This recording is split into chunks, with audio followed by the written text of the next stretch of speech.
Okay, so you want to own a casino. Not play in one, own one. You walk across a floor somewhere in Vegas, or Reno, or some riverboat in Indiana, and you look at the whole operation, and you do the math that everybody does. All these people, all this money, and every one of them knows the odds are against them, and they came anyway. It is the only business on earth where the customer walks in already knowing they are going to lose, and thanks you on the way out. You do not sell anything. You open the doors, run the games, and let arithmetic do the work. All of that is true. Which is what makes the next part so strange.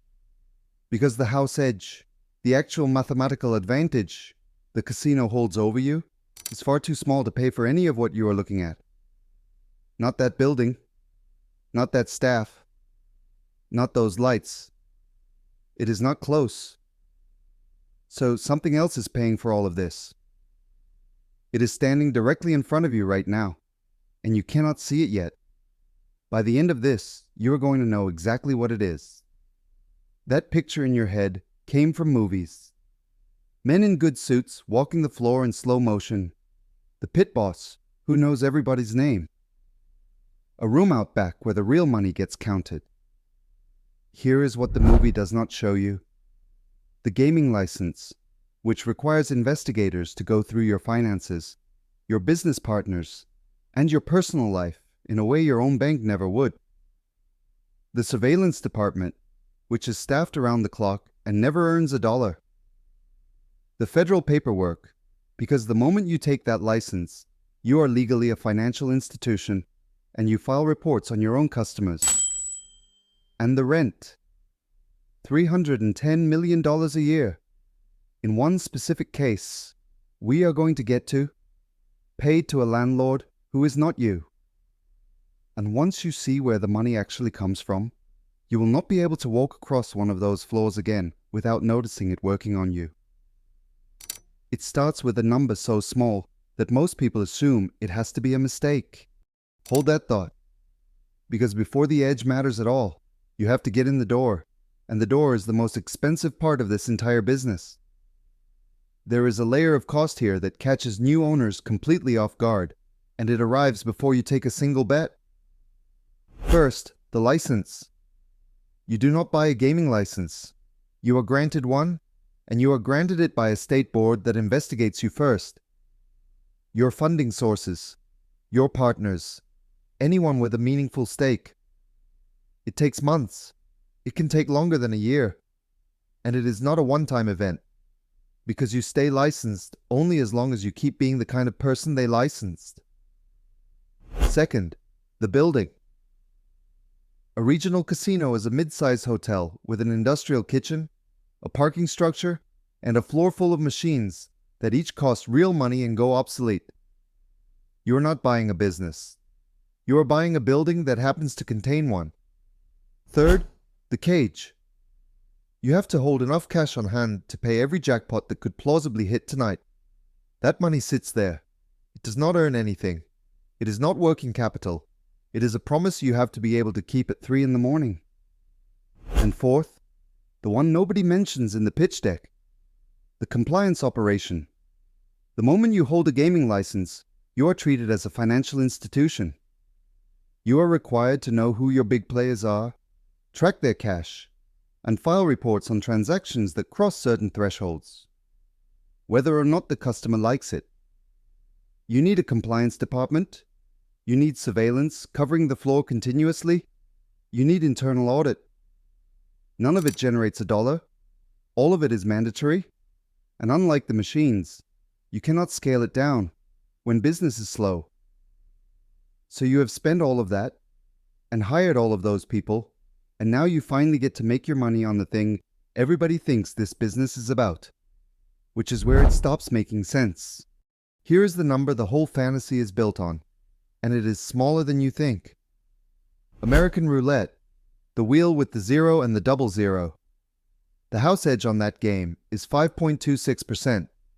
That is one of the worst bets on the floor, and it is a game built specifically to favor the house, and it is 5%. Blackjack is worse. If you sit down and play basic strategy correctly, the house edge against you is around half of 1%. Half a percent. That is the entire advantage the casino has over a competent player at a blackjack table. Now think about what that actually means. If you walk in with $1,000 and bet the whole thing on one hand of blackjack, the casino expects to make $5 off you. 5. That does not pay for the room you are standing in. It does not pay for the dealer. It does not pay for the guy watching the dealer on camera. So the house edge does not win because it is large. It is not large. It wins because of something else entirely, and the industry has a formula for it that they will happily show you because it is not a secret. It is just not what you assumed. Your value to a casino is your average bet times the number of times you bet times the house edge. Read that middle term again. The number of times you bet. The edge is fixed. It is printed in the rules. The only variable in that equation that anyone can actually move is how many times you play. And this is the part that reframes everything, because it means the casino does not particularly want your money. It wants your minutes. Money is what happens automatically once it has enough of your minutes. A 5% edge on one bet is $5. A 5% edge on 400 bets is the whole 1,000. Same edge. Same player. The only thing that changed was time. So look again at everything a casino gives you for free. And notice that every single one of them buys time. The drink is free while you are playing, not while you are sitting in the lobby. While you are playing.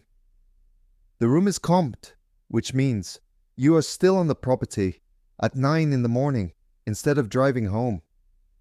There are no clocks on the wall because a clock is a prompt to leave. The bathroom is a long way from the door. The parking garage empties you into the floor rather than the street. None of that is generosity, and none of it is really even psychology in the spooky sense. It is inventory management. The product is your time on the floor, and every free thing on the property is a discount on that product. Which brings us to the machine that has quietly become the entire business. And it is not the one in the movies. Forget the tables. The tables are the marketing. In Nevada in 2024, slot machines produced $10.5 billion, which was roughly 67% of all gaming revenue in the state. On the Las Vegas Strip specifically, the strip with the poker rooms and the baccarat salons and the high-limit pits, slots were almost 74% of gaming revenue, 3/4. The blackjack table you picture when you picture a casino is a rounding error next to the room full of machines nobody puts in the movie. And here is the part that should genuinely change how you look at a casino floor. The average slot in Nevada held about 7% in 2024. But that average hides the actual business. Penny slots held 9.36%. $5 slots held 4.46%. Say that back slowly. The machine aimed at somebody playing pennies takes more than twice as large a share of every dollar as the machine aimed at somebody playing $5 a spin. The cheap game is the expensive game. It always was. Low stakes does not mean low take. It means the take is hidden inside a number so small nobody bothers to check it. And the machines are not just quietly taking a bigger cut. They are actively telling you that you are winning when you are not.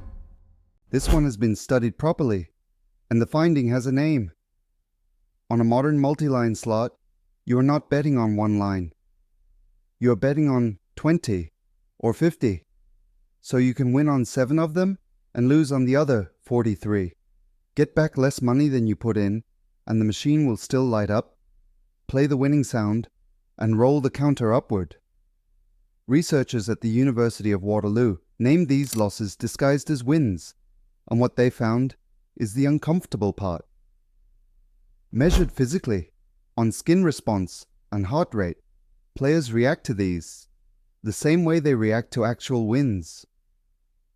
And given a choice, players prefer the machine that produces more of them even when the payback percentage is identical. So you did not just lose. You lost, and the machine congratulated you, and your body believed it, and you chose that machine on purpose. That is not a loophole somebody found. That is the product. It is engineered. It is legal. It is disclosed in the math. And it is the single most profitable thing on the floor. Now, all of that is the game. And the game, as we established, is not really where the money is anymore. So let us talk about what the casino actually knows about you. When you sign up for the Players Club, you think you are getting a discount card. You are getting a meter. The industry calls the number it produces your theoretical loss, your theo. It is exactly the formula from earlier. Average bet times number of bets times house edge. It is not what you actually lost. Whether you won or lost tonight is noise. Your theo is what the math says you should lose given how you play, and that number is remarkably stable. Everything you get back is a percentage of it.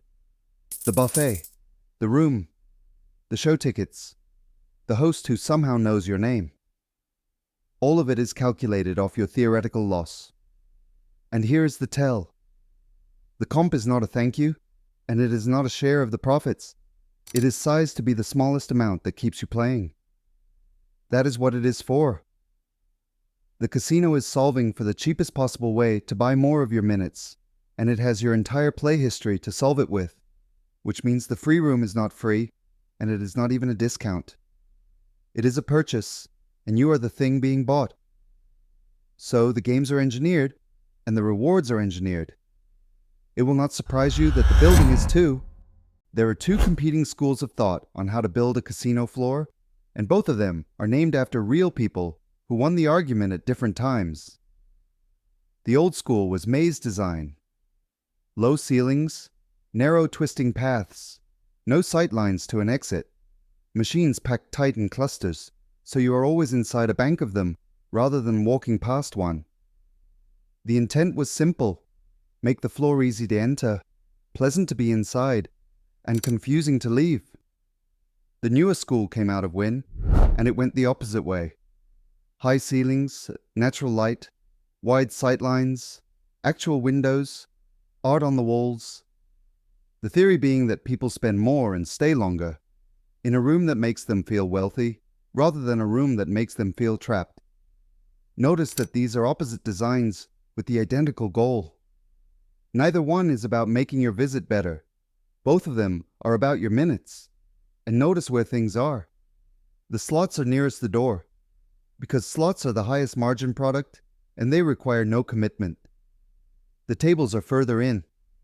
The cage, where you turn chips back into money you could walk out with, is deliberately not on your way anywhere. Now, we have covered the games, the rewards, and the building. Which means it is time to look at the actual revenue. And this is where the whole thing turns over. On the Las Vegas Strip, in fiscal 2024, gaming was 35.8% of total revenue. 35%. Not half. Not most. About a third. And that was the 27th consecutive year that gaming came in under 50% of Strip revenue. This is not a recent wobble or a post-pandemic dip. This has been true for longer than some of the people on that floor have been alive. So where does the other roughly 64% come from?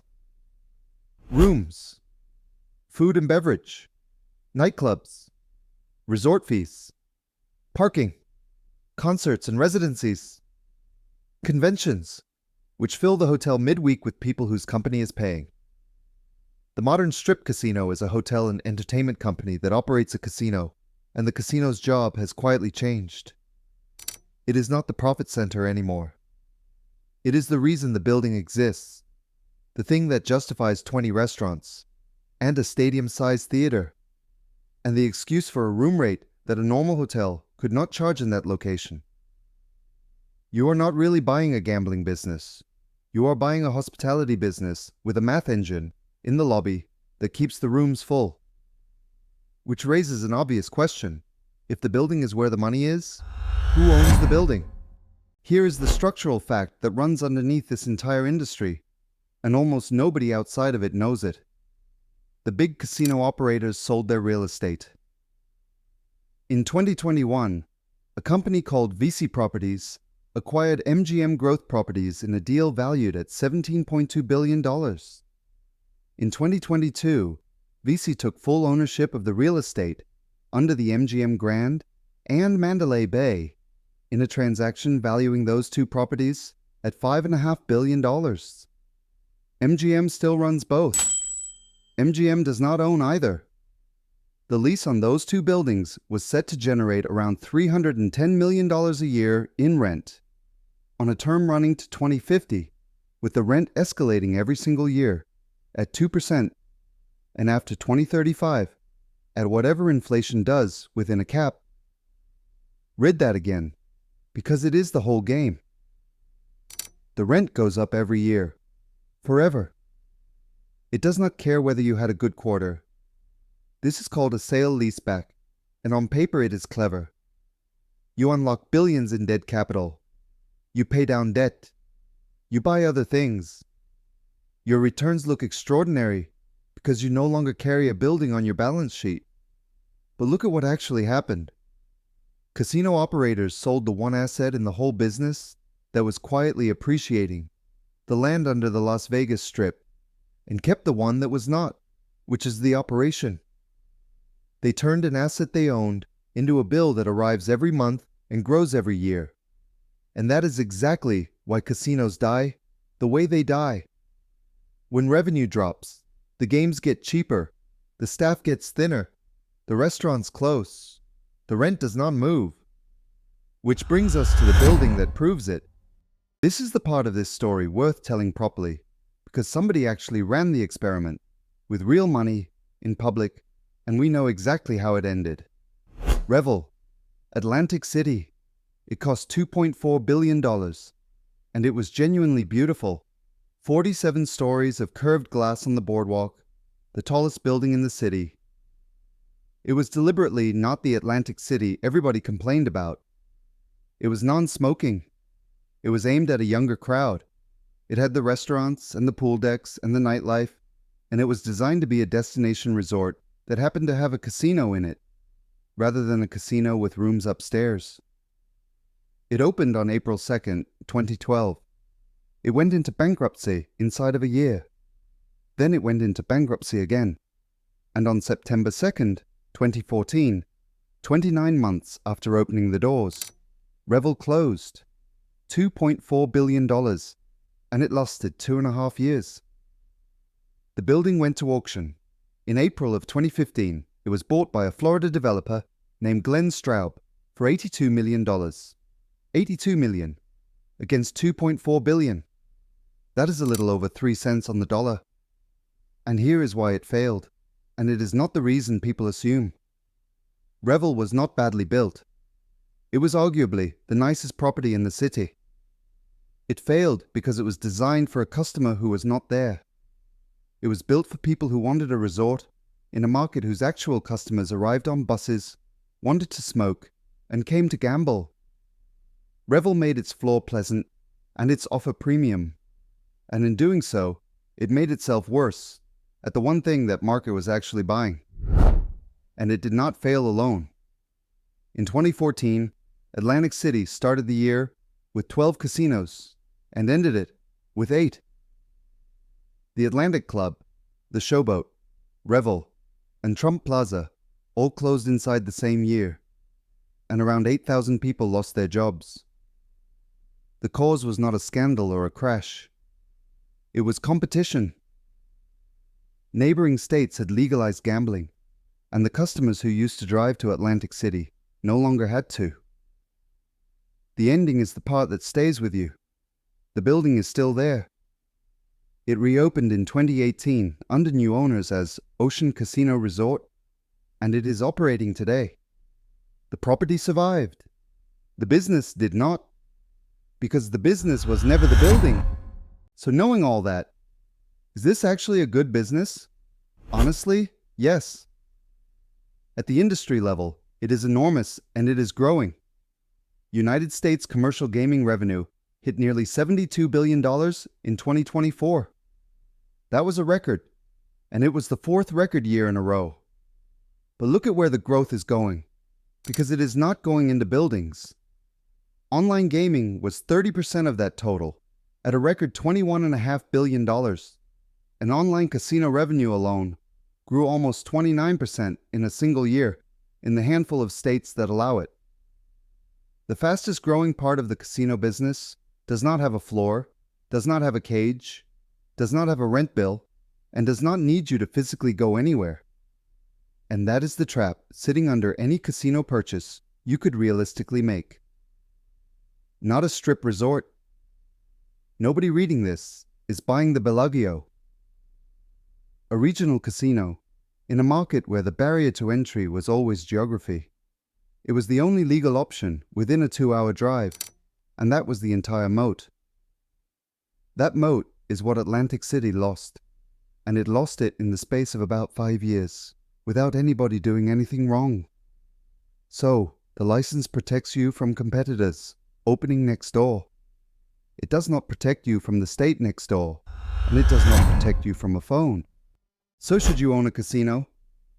If you are hoping to buy a machine that turns arithmetic into money, then no, because that is not what is for sale.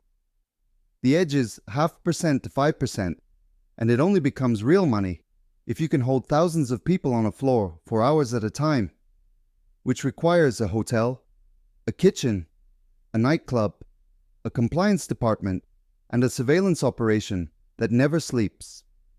What you would actually be buying is a hospitality business with very high fixed costs, a regulator who can end you, a rent bill that goes up every year, whether or not you earn it, and a moat made of geography. At exactly the moment geography stopped mattering, the house does always win. That part is true. The house just has to spend an extraordinary amount of money to stay standing long enough to collect. If breakdowns like this are useful to you, subscribe. It genuinely helps this channel, and it means the next one finds you. Because here is the thing to take with you the next time you walk across one of those floors. Every free drink, every missing clock, every long walk to the cashier, every machine that sings at you when you have just lost money. None of it is there to take your money. It is there to take your time. The money was only ever a side effect.